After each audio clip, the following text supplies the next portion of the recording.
Welcome back.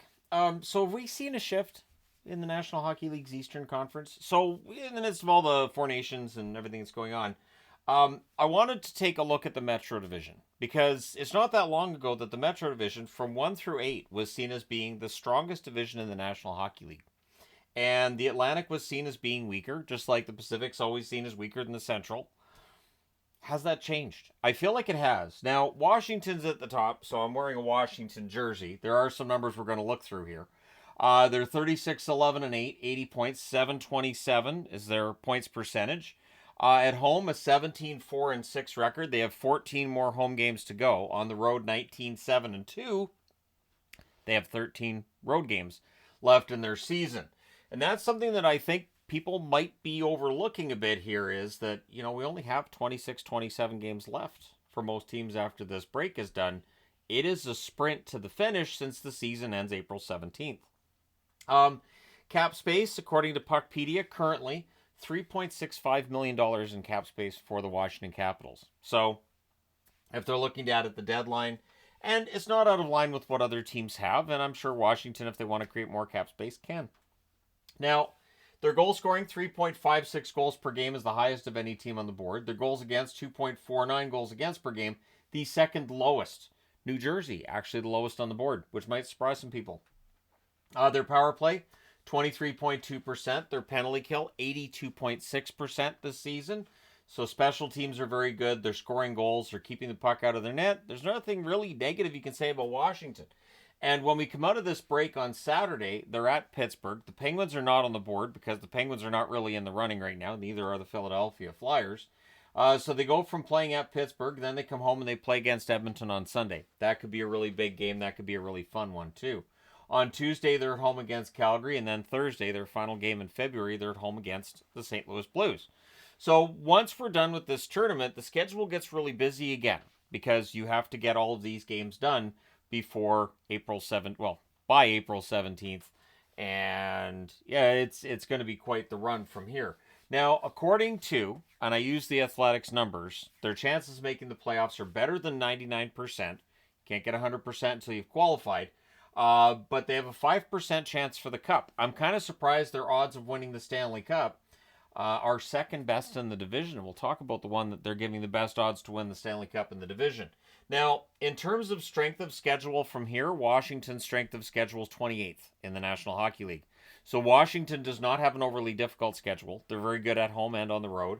And they have a 10-point clearance between themselves and second place in the division. Very good chance to think they're going to win the division. Now, second place in the division, of course, Carolina. 56 games, 33, 19, and 4 record, 70 points, 625 points percentage. So in points percentage, 102 behind the Washington Capitals, 10 points behind the Caps, and they've played an extra game.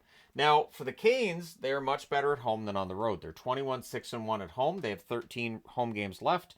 They're 12, 13, and 3 on the road. 13 road games left as well. The good news being that right now they're in the driver's seat when it comes to finishing second, which would mean having home ice advantage in the first round. Cap space, they have almost the least amount of cap space. Again, according to Puckpedia, $2.05 million in cap space for the Carolina Hurricanes. So the Mikko Rantanen addition was the big one. And I'll mention it here again because I think some people get confused. This isn't a performance thing with Rantanen if they decide to move him, as much as it's we don't want to lose the player for nothing. We went through that with Jake Gensel last year. So keep an eye on Rantanen rumors and what goes on there. It's possible Carolina holds on to him. I wouldn't say that how they played at Four Nations lends itself to Rantanen necessarily being kept around. Because I did see people saying, wait, Aho and Rantanen will get chemistry over Four Nations. I didn't see that so much. So, scoring, Carolina 3.29 goals scored per game, second highest number on the board behind Washington. 2.71 goals against per game, the third lowest number on the board with goals against. Their power play, an even 20%. Their penalty kill is excellent as always, 84.9% on the penalty kill. Carolina's been a very good team. On Saturday, they're in Toronto. On Tuesday, they are at Montreal. I put an N instead of a T. Let me just go ahead and fix that. That's right, Barry. You beat that up. I got to fix this. So at Buffalo or at Montreal, and then on Thursday, they're at home against Buffalo. So The schedule the rest of the way this month for Carolina, not that daunting, but they have 3 games, Saturday, Tuesday, Thursday, Toronto, Montreal, Buffalo, respectively. They also have a 99+% chance of making the playoffs, a 12% chance of winning the Stanley Cup. So, according to The Athletic, a better chance for Carolina to win the Stanley Cup than any of the other teams in their division, which, I mean, it makes some sense. The Rangers are below the playoff line. New Jersey hasn't looked like a Stanley Cup champion necessarily, in the Capitals. There might be some perception out there that the Capitals are on a very good run, but come playoff time, it's a different beast. Carolina has that experience. So I can understand. I'm not saying I agree, but I can understand what Carolina's doing there. There are times where I'll say I understand, and people will assume that that means I agree with something. That's not necessarily the case. Strength of schedule, Carolina right around the middle of the pack, 17th in strength of schedule the rest of the way. Which brings us to the Devils. The Devils, 57 games, so they've played more games than everybody else, which makes things tougher. 31, 20, and 6 is their record overall. At home, 15, 9, and 4.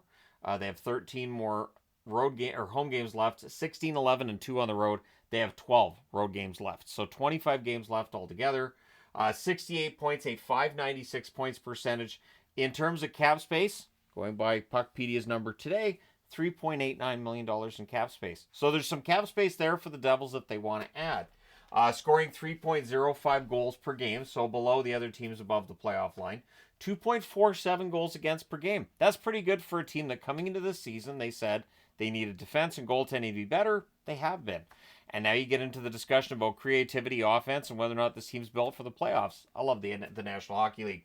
Their special teams are fantastic. 27.5% on the power play, best number on the board. 84.2% on the penalty kill, second only to Carolina on this board. On Saturday, they're at home against Dallas. Then the next day, they're in Nashville, so that's a tough back-to-back right there. And then on Wednesday, they're in Denver to play the Colorado Avalanche. So 3 more games before the end of the month, and 2 of them are against playoff teams, and there's a back-to-back in there. It's a tough schedule for New Jersey there.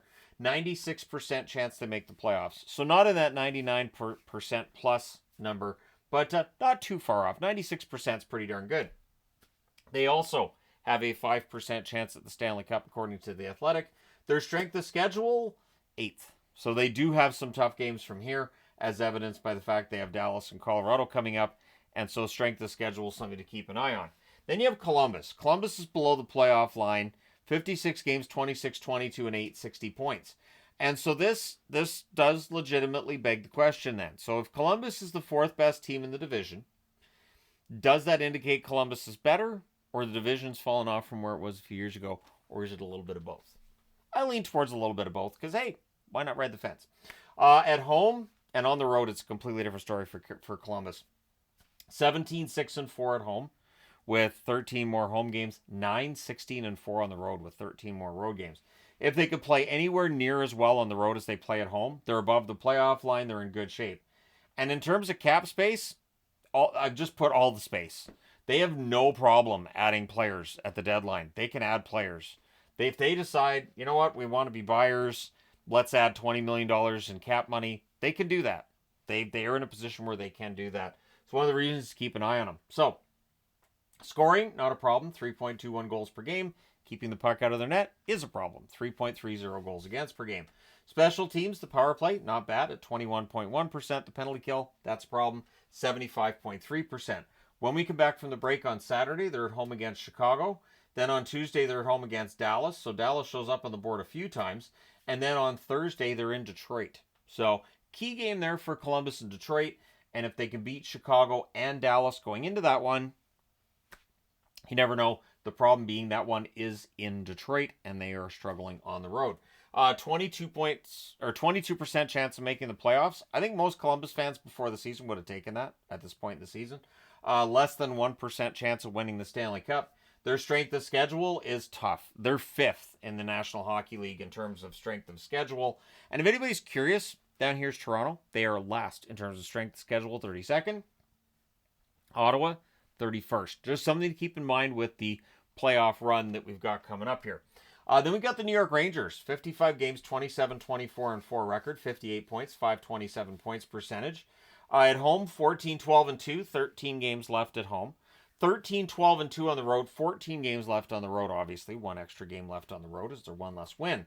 I still think they've got a chance. And cap space helps.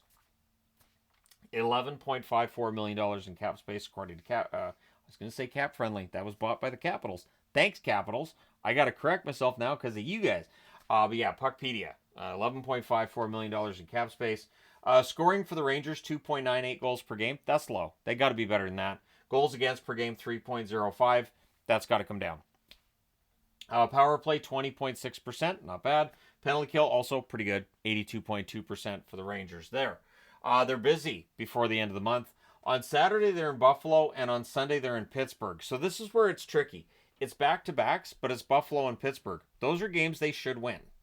I talked recently about the Rangers, and now I think they still have a chance at the playoffs, and somebody said, hey, they've got to win a bunch of their games. Agreed, but if you look at the upcoming schedule, they've got Buffalo, they've got Pittsburgh, and then on Tuesday, they're on Long Island against the Islanders. So if they can win those 3 in a row, and I know it's a big if, but you never know, then they come home on the Friday to play against Toronto. So 4 games before the end of the month, and 3 of those you can look at and say those should be winnable for a team that's desperate for a playoff spot.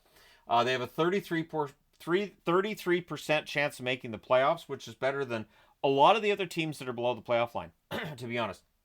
Less than 1% chance of making the cup, of course. Winning the Stanley Cup, less than 1% chance. Yep.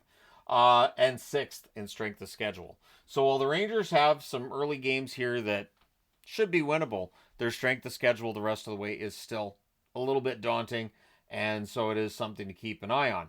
And then you got the New York Islanders. And I keep saying I don't want to take the Islanders lightly because you just never know. They're 25, 23, and 7, so they have 57 points on the season. 518 points percentage. At home, 13, 11, and 2 record. 15 more games at home. If they can win at home, they can make this close. 12, 12, and 5 on the road. They have 12 more road games left. Cap space is an issue. Only $1.95 million in cap space, according to Puckpedia. So if the Islanders look to add, it's Lou Lamoriello. They're probably going to stay at stand pat. But just for argument's sake, if they decide to add, they're going to have to find more cap space. Or it's going to have to be dollar out, dollar in on any kind of trade. 2.73 goals scored per game. We've discussed the Islanders and their lack of goal scoring. 2.93 goals against per game. We've also discussed how good they are defensively and in net. Their power play is bad, objectively bad, 11.5%. Their penalty kill is also objectively bad, 70.7%. So I've talked about how an elite special teams is you add the power play and the penalty kill, you have 110 or higher. A poor power play penalty kill would be 90 or lower. These two numbers add up to 82.2, which is it's bad. It's just there's no way to clean that up. And it looks like it could be what cost them a playoff spot. 5-on-5, they're not bad. But, man, those special teams just, cutting them off at the knees. Now, before the end of the month, they got 3 games. They're at home against Dallas on Sunday. Then they're at home against the Rangers, as previously mentioned, on Tuesday. And then they go to Boston on Thursday. So none of these are gimmies. These are games they're going to have to win. Dallas is fighting hard for a playoff spot. Dallas on the road has been better than they were to start the season. They've got the Rangers. That's a war. And then you've got Boston, who are fighting for a playoff spot as well. So it's not going to be an easy road for the Islanders. They have a 26% chance of the playoffs, according to The Athletic. So they're giving them better odds than they're giving Columbus, but their odds are not as good as the Rangers. They have also got that less than 1% chance of winning the Stanley Cup, and their strength of schedule is 7th. So you've got 5th, 6th, 7th, and 8th in terms of strength of schedule the rest of the way in the Metro Division. So I also wanted to point out how things are going in the Atlantic, just because we are facing a situation where it's likely 3 teams out of the Metro, but it could be 4 that make the playoffs. So both Toronto and Florida have a better than 99% chance of making the playoffs. We know they're going to make it. 97% chance for Tampa Bay. So the top 3. And then 4th, Ottawa. 72% chance of making the playoffs. Good on the Sens. Then it gets murky. 25% chance for Detroit. 24% chance for Boston. So you have the Rangers with the best chance out of all of those teams at 33%. Detroit at 25 is just below the Islanders at 26, Boston's at 24. Columbus is at 22. So those numbers are going to change from one night to the next. Basically, the message from the coach, the message really to the players has to be, go out and win your own games. Don't worry about the out-of-town scoreboard so much. And if you win your games, you've got a good chance of making it. There you go. So the Metro Division, I guess the question I have is this division weakened over the last couple of years? One thing that I would point out is the Rangers have underachieved this year, which has opened up the door for Columbus to be in this conversation and left the door open for the Islanders to be in this conversation too. Because if the Rangers were playing the way that they had earlier in the season, they would be right up with Carolina and the New Jersey Devils. Ottawa would still have a really good percentage chance. And then for all of the other teams in the East, their chances would be diminished. So a big part of the reason why we're seeing this change at the top is because Boston's fallen off and so have the Rangers. And if either of or both of those teams put it together after, we may see a lot less turnover in terms of who makes the playoffs than we had thought, say, 2 months ago. But let me know your thoughts. Which teams do you think end up making it? And has the Metro fallen off? Or is this just a 1 year blip for them and next year things will get back? Keeping in mind that Philadelphia and Pittsburgh aren't on the board. Philadelphia to be expected. Pittsburgh depends on how you looked at things coming into this season. There were definitely those who thought Pittsburgh could bounce back this year and it just hasn't happened. So let me know your thoughts. Hit like and subscribe if you haven't done so already. Because I just posted the review of the Sweden-US game, this will go live on Tuesday morning. And I reserve the right to pre-record a little bit between now and when we get back to the National Hockey League on Saturday. I think that helps me, spread my videos out a little bit more and gives me a little more freedom in terms of when I get things recorded in relation to when things get posted to the channel. So kind of a fun way of doing it. And it's nice that that the weather has finally made it so that I don't have to have the heater on all the time and I don't have to be out in the rec room. I can stay in here. So there you go. Thank you guys so much for all your support. It's greatly appreciated.